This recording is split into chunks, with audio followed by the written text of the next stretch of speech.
मैं डॉक्टर के मिश्रा आप सभी दर्शकों का नमस्कार करता हूं और हमारे यूट्यूब चैनल आर क्लासेस की इस विशेष श्रृंखला जो करंट अफेयर्स सामायिकी 2021 के की हाइलाइट्स पर आधारित है, मैं आपका स्वागत करता हूं। हमें विश्वास है यह वीडियो ट्यूटोरियल जो कि करंट अफेयर्स पर आधारित है बहुत सारी प्रतियोगी परीक्षाओं के लिए महत्वपूर्ण है, आपको पसंद आएगा। आइए हम डिटेल में चलते हैं। क्वेश्चन नंबर 1, केंद्रीय जनजातीय कार्य मंत्री श्री अर्जुन मुंडा ने हाल ही में किस राज्य में 5 एकलव्य आदर्श आवासीय विद्यालयों की आधारशिला रखी है? यहाँ पर ऑप्शंस दिए गए हैं: केरल, गुजरात, महाराष्ट्र, झारखंड। सही ऑप्शन है झारखंड। केंद्रीय जनजातीय कार्य मंत्री श्री अर्जुन मुंडा ने हाल ही में झारखंड राज्य में 5 एकलव्य आदर्श आवासीय विद्यालयों के निर्माण की आधारशिला रखी है। उन्होंने साथ ही पश्चिमी सिंहभूम के हाटगम्भरिया और माझगांव प्रखंडों में एकलव्य विद्यालयों का भी शिलान्यास किया है। उन्होंने कहा है कि इससे झारखंड के सभी एकलव्य आदर्श विद्यालयों में तीरंदाजी खेल की सुविधा होगी। आइए अगले प्रश्न पर चलते हैं। हाल ही में किसने मरुस्थलीकरण को कम करने और आजीविका प्रदान करने के लिए बोल्ड नाम की परियोजना शुरू की? अब यह महत्वपूर्ण है, एग्जाम में आ सकता है बोल्ड नाम की परियोजना क्या है। ऑप्शंस दिए हुए हैं। अब इसमें सही ऑप्शन है खादी और ग्रामोद्योग आयोग ए। खादी और ग्रामोद्योग आयोग ने हाल ही में मरुस्थलीकरण को कम करने और आजीविका प्रदान करने के लिए एक बहुउद्देशीय ग्रामीण उद्योग सहायता बोल्ड सूखे भूक्षेत्र पर बांस मरुद्यान की परियोजना की है। इस योजना से राजस्थान में जनजातियों की आय और बांस आधारित अर्थव्यवस्था को बढ़ावा दिया जाएगा। अगले, श्री मनसुख मांडविया ने हाल ही में किस शहर में ZYCOV-D वैक्सीन निर्माण संयंत्र का दौरा किया?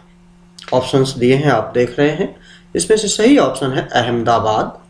रसायन एवं उर्वरक और बंदरगाह जहाज रानी एवं जलमार्ग राज्य मंत्री श्री मनसुख मांडविया ने हाल ही में ZYCOV-D वैक्सीन निर्माण संयंत्र का दौरा किया है। इस वैक्सीन को जायडस के द्वारा विकसित किया जा रहा है। यह विश्व की पहली DNA आधारित कोविड-19 वैक्सीन होगी। भारत सरकार की निःशुल्क टेलीमेडिसिन सेवा ई-संजीवनी ने हाल ही में कितने लाख परामर्श पूरे कर लिए हैं? ये भी इंपॉर्टेंट क्वेश्चन है। ऑप्शंस आप देख रहे हैं। सही ऑप्शन है 70 लाख। भारत सरकार की निःशुल्क टेलीमेडिसिन सेवा ई-संजीवनी ने हाल ही में 7 मिलियन यानी कि 70 लाख परामर्श पूरे कर लिए हैं। पिछले 2 सप्ताह में 50,000 से अधिक दैनिक परामर्श के साथ इस राष्ट्रीय टेलीमेडिसिन सेवा से पिछले 30 दिनों में लगभग 12.5 लाख रोगियों को लाभ हुआ है। आगे आते हैं। इनमें से किसे हाल ही में national high speed rail corporation limited के नए प्रबंध निदेशक के रूप में नियुक्त किया गया है? ऑप्शन सारे देख रहे हैं। सही ऑप्शन है सतीश अग्निहोत्री। रिटायर्ड अधिकारी सतीश अग्निहोत्री को हाल ही में national high speed rail corporation limited के नए प्रबंध निदेशक के रूप में नियुक्त किया गया। उनका कार्यकाल 3 वर्ष का होगा। वह वर्ष 1982 के बैच के IRS हैं। वह 2018 में रेल विकास निगम लिमिटेड के प्रमुख के रूप में रिटायर हुए थे। आगे का प्रश्न लेते हैं। उत्तर प्रदेश सरकार ने किस रेलवे स्टेशन का नाम बदलकर रानी लक्ष्मीबाई के नाम पर रखने के प्रस्ताव को रेल मंत्रालय को भेजा है? यहाँ सही जवाब है झांसी रेलवे स्टेशन।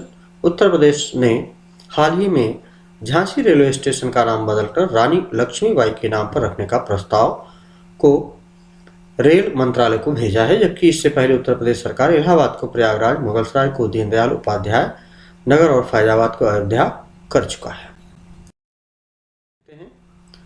प्रश्न 7, केंद्र सरकार ने हाल ही में कितने टेक्नोलॉजी इनोवेशन प्लेटफॉर्म लॉन्च किए हैं?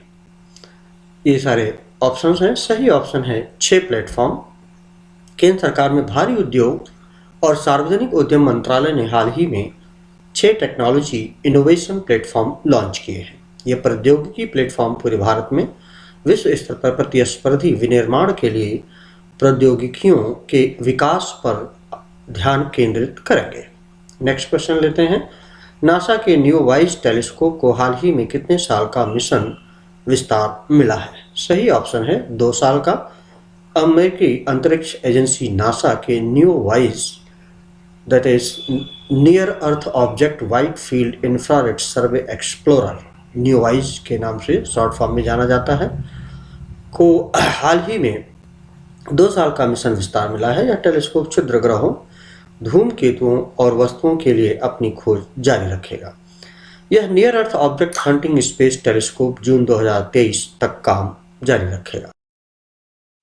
आगे का प्रश्न लेते हैं। निम्न में से किसने हाल ही में national initiative for proficiency in reading with understanding and numeracy निपुण भारत लॉन्च किया? अब निपुण, ये इसका फुल फॉर्म याद करने की जरूरत है।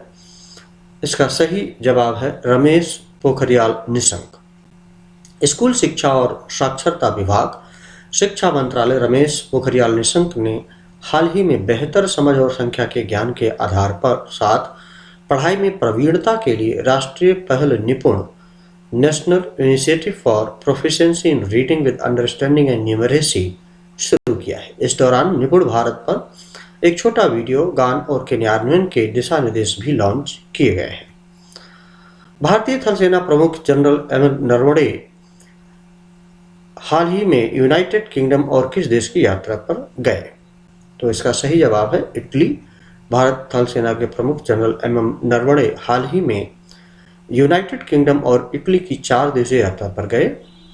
इस यात्रा के दौरान भारत से रक्षा सहयोग बढ़ाने के मकसद से इन देशों के अपने समकक्षों और वरिष्ठ सैनिकों से मुलाकात किए।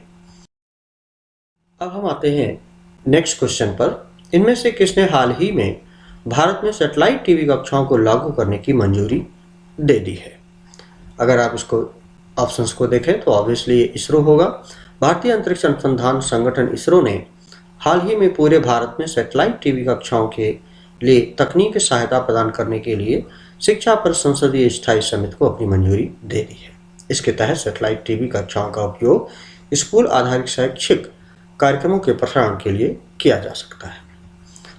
हाल ही में किस एजेंसी ने most innovative investment promotion agency 2021 का पुरस्कार जीता है? ऑप्शंस देखें।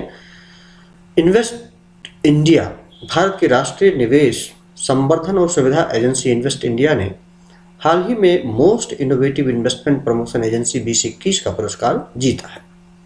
इस जीत पर केंद्रीय वाणिज्य एवं उद्योग मंत्री पीयूष गोयल और सूचना प्रसारण मंत्री प्रकाश जावड़ेकर ने बधाई दी है। निम्न में से किसने भारतीय राष्ट्रीय भुगतान निगम से इलेक्ट्रॉनिक वैक्सीन वाउचर की प्लेटफॉर्म लॉन्च करने को कहा है? सही जवाब इसका है केंद्र सरकार ने हाल ही में भारतीय राष्ट्रीय भुगतान निगम से इलेक्ट्रॉनिक वैक्सीन वाउचर के लिए प्लेटफॉर्म लॉन्च करने को कहा है। यह वाउचर इलेक्ट्रॉनिक प्रीपेड उपकरणों की तरह है जिनका उपयोग केवल टीकाकरण के लिए किया जा सकता है। 6 जुलाई को विश्व भर में कौन सा दिवस मनाया जाता है? ये भी याद करने की जरूरत है। विश्व जूनोसिस दिवस 6 जुलाई को विश्व भर में जानवरों से मनुष्यों में और फिर मनुष्य से जानवरों में फैलने वाली बीमारियों के प्रति जागरूकता फैलाने के लिए विश्व जूनोसिस दिवस मनाया जाता है। अब जूनोसिस शब्द ये हमें कनेक्ट करके अपने दिमाग में रखने की जरूरत है। इस प्रकार से इस वीडियो ट्यूटोरियल को हमने आपके लिए प्रस्तुत किया है। हमें विश्वास है आपको ये जरूर पसंद आया होगा। आपका बहुत बहुत धन्यवाद। आप हमारे चैनल को सब्सक्राइब जरूर करें।